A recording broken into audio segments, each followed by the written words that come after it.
Santa. I do think, when I think back, I do think that was the last he used a car. Because I know they wanted to phase out him using a new luxury car every week. I'm sure that was exhausting as his character. I don't know how soon after he turned babyface, but I do know that before he turned babyface, he stopped using that car. And I think this was the end of the car.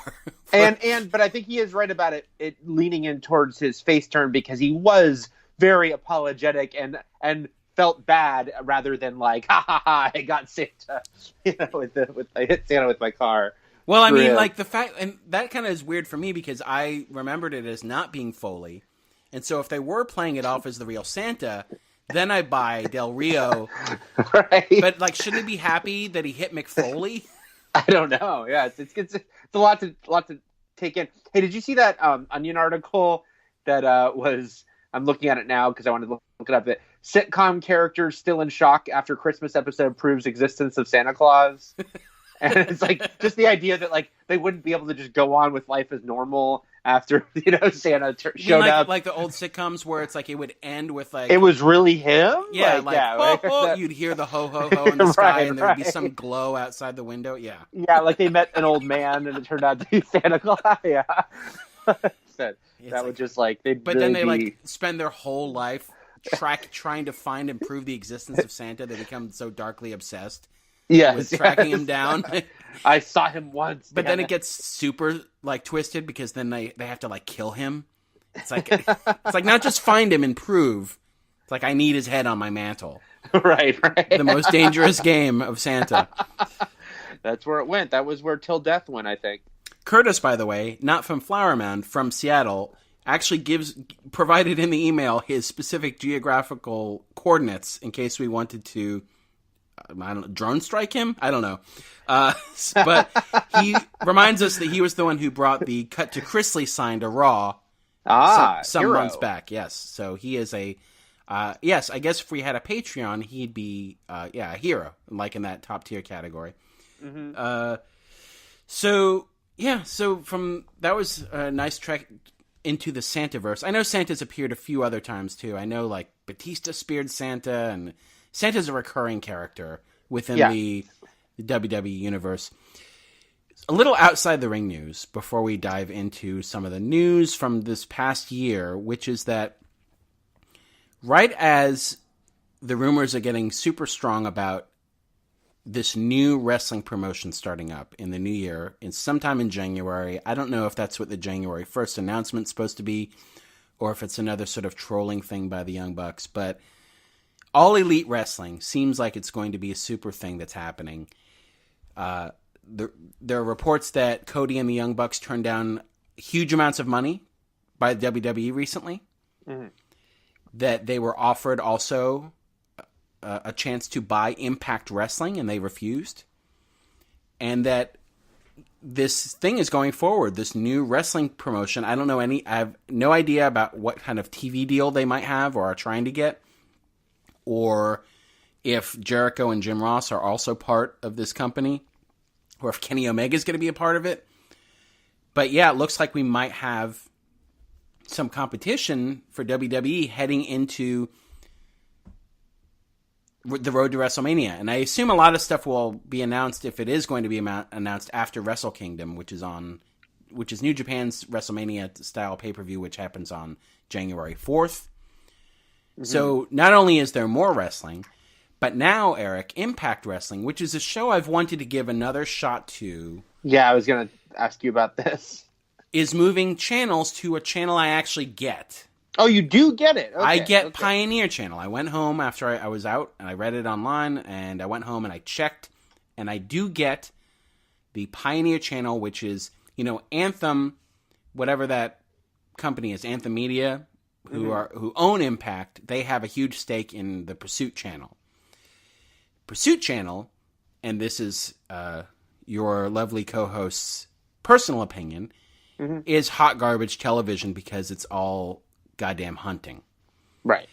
Now, I've grown up with a cursory knowledge of hunting, that it exists. I've never been hunting. I've never been forced to go hunting. I'm sure I have relatives that hunt. I didn't know, Eric, what hunting television was like. I know there are a ton of sportsman hunting shows. So I went and I tested. I was like, oh, do I get Pursuit Channel? Cool. Turned off my TV. Next time I turned on my TV, it was still on the Pursuit Channel in the middle of some hunting show where they're just killing animals and standing with them, like Weekend at Bernieing these animals. Yeah. And like this guy's crying because he finally killed this giant buck that he thought God had put on this earth for him to kill. Tears in his eyes because he murdered this animal that he has somehow taken upon himself in his own personal narrative as to be this white whale that the Almighty has put in front of him as a personal goal to kill. And he finally did it because it had been eluding him so long. And he's standing next to the animal body, like lifting the head up. Right. Like, hey, everybody, like puppeting the thing. And it's like, oh, this is gross. And then, so most everything on this channel is hunting. I think everything is. There's like ducks. There's a duck show. There's a buck show. Everything rhymes with uck. Right. And then there's Impact Wrestling. There's a cock show. Yeah, there's a cock. Well, I realize that to probably our hunting listeners, I sound like a real beta cuck right now. Right, so right. There's a cuck show. This Right. Actually, this is the cuck show, Eric. This is we're all stars now in the cuck show. That Eric was doing a Marilyn Manson song for those I was young enough, too young to remember his late '90s heyday. Right, which I heard him perform in concert this year. Yes, you finally saw him and Yes. Rob Zombie, and So they were doing stuff together. Yes. Did they play together at all, or They did. remain separate? Yeah, they did. God, why Helter Skelter at the end together? Yeah. So I've got a new show I can watch. It's on it's going to be Fridays at the end of January. It's going to be Fridays at 10. It's not a show I'm going to watch live. But it has a lot of talented people in it that I've been wanting to watch for a while. Not just Tessa Blanchard, but it's got Brian Cage and it's got Taya Valkyrie and Johnny Impact and a lot of people that I've been wanting to see. I think the last time I tuned in was a couple years ago. I tweeted about it, how Josh Matthews was the most annoying heel announcer I'd ever heard, and I didn't even make it through an episode. Right. I don't know if he's still that way, but we'll see. But yeah, by the way, speaking of Josh Matthews, they WWE recently posted a Bobby Roode, Eric Young match from SmackDown 2003. Or no, it wasn't SmackDown. It was what was Livewire, one of those shows. But anyway, there was a match in 2003 with Bobby Roode and Eric Young teaming against the FBI with Josh Matthews on commentary. I was just talking to April about the FBI because we were watching a big ECW countdown on the network. They have the top 50. It's like a 2-hour show. Jeez. 50, oh my God, WTF moments from ECW's history. And yeah, but none of them included the FBI, by the way, the full-blooded Italians. So I had to explain to her what they were separately because they were a hoot. Anyhow, let's move on to some of the things that happened this week before we launch into the year in brief review. Yeah. Do you think it's funny, and this is old hat, when people go from heel to babyface, it's just a complete 180, and their rhetoric is so hypocritical because, and I know I didn't write about this or tweet about it or mention it on the podcast, but a few weeks ago when Raw was in San Diego, and Elias came out, and he's like, San Diego is a cool, happening town. I love it. I wish I was playing in the Gaslamp district or Gaslight. Right. What was it? What is that district called downtown that we would always stay in for the Comic-Con? Gaslamp? Gaslight? I think it's Lamp. Gaslamp district. So he's but he's like, you know who hates San Diego? It was probably Bobby Lashley. Now he's putting the city hating on his opponent. Right. He's not even. He could be just making stuff up now. But Eric, he has a song on his 4-song EP called The Ballad of Every Town I've Ever Been To, where he calls out all the cities he hates. San Diego is one of them. Right. It's on.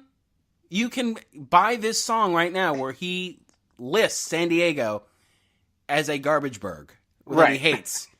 Yes. And then, so this week, last year, he's like, Christmas sucks. Because he had a big thing last year on the Christmas edition with Cena. Yeah. And I think it was the first time he said "Walk with Elias." WWE stands for "Walk with Elias." I think you might be right. Yeah. Now he's like comes out in a Santa hat. Right. Yeah, it's just weird where they have to act like it's one thing to go from heel to face or face to heel where you can kind of make your character transition and it makes sense. But it's just funny when it's like, oh, this person is just completely it's without having an actual gimmick change. It's like their personality's still like just completely different. Like everything's changed about their point of view. But yeah, everything he hated, he now likes a lot. Right. Now he loves every city he's in. That's not Elias though. That's the complete like it was a huge staple of Elias's character that he was doomed to walk the earth, never finding a place he liked or people he liked. Yeah. Now he doesn't have that anymore. Now he likes everybody and everything. Right. And he hates those who don't. Yeah, he hates people who are like him. Right. He hates his old self. Yeah, it's like it's all just looking in the mirror for him. Any opponent he sees. There's the psychology. The funny thing about the Raw and SmackDown from this week is that they were kind of okay. They were kind of better than usual because they were all pre-taped and very match heavy. Yes. And didn't have a lot of storyline because they didn't actually go and film like all these different separate like elaborate segments. They just did a lot of recapping and a lot of videos about the NXT call-ups coming, and that filled a lot of time. They spent a lot of time with entrances and so on, and they just kind of gave us matches, so it wasn't as unnerving as usual. So, for example, Ronda Rousey versus Natty was pretty good. Yeah, it was. And then they did that in-ring promo where Braun Strowman dressed Paul Heyman up like a reindeer or gave him that nose or something. But yeah, the only thing by the way, I always like when I see something like that before I see the show with like, it's like a wrestling without context gif of just like, oh, Paul Heyman's got a Rudolph nose and antlers on. That's in my future. These shows just all float to you as sort of random imagery before you see them. They do often, yes. You know what it's like, Eric? It's like the trailer. It's like the 5-second trailer that you watch before the trailer. The trailer of the trailer. It's. I was going to say it's like a Mad Men promo. Yeah, like Dawn waits for a cab. Right. Roger walks up some stairs. Pete's angry. Yeah. Betty takes a drink. Yeah, did you see someone did they did it with Twin Peaks, now they did it with Mad Men, where it's like 1 second from every episode video. I've seen them, but I haven't watched them because that feels. But they're fun, they're cool. But someone's like, "Oh, this is almost like a next time on Mad Men," because it's like, yeah, it's so vague.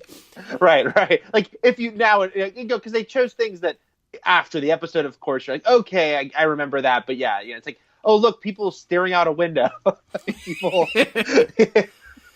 hailing a cab. One of the things about these episodes, because they're pre-taped, is they are pumped with crowd noise, like canned crowd noise, because, and that's not to say that you're not hearing real crowd noise if something cool happens, but for like the promo segments, like on SmackDown, when like Carmella and Truth Claws were there, and then Daniel Bryan came out and did his whole routine, and there's just this constant, unbelievable crowd noise constantly going on. It's just like playing a video game. It's like you're playing an old wrestling game and you just hear in the background with no stopping. Like it doesn't stop, and then they'll have the crowd pop for things that no one would ever pop for a line, and it doesn't make sense. So there's a lot of just weird din in the background of unrealistic crowd noise of like no crowd, even the ones that are super into it, are this constantly chattery. Yeah. It's really bad with that in general is Total Divas, because it's like they'll show like, if Natty had like a mid-Raw non-storyline, like completely unimportant match against Alicia Fox, it's like, like you'd think the crowd. It was the WrestleMania main event, and they had to, right. And they and also they're using reactions of people not watching that match. It's not even like they're pumping up the sound. It's like the fake, like video too. Yeah. They'll pull from the same night, but it's like, It's like Undertaker returned, you know. It's like give that to Alicia Fox. I think this week too, I really started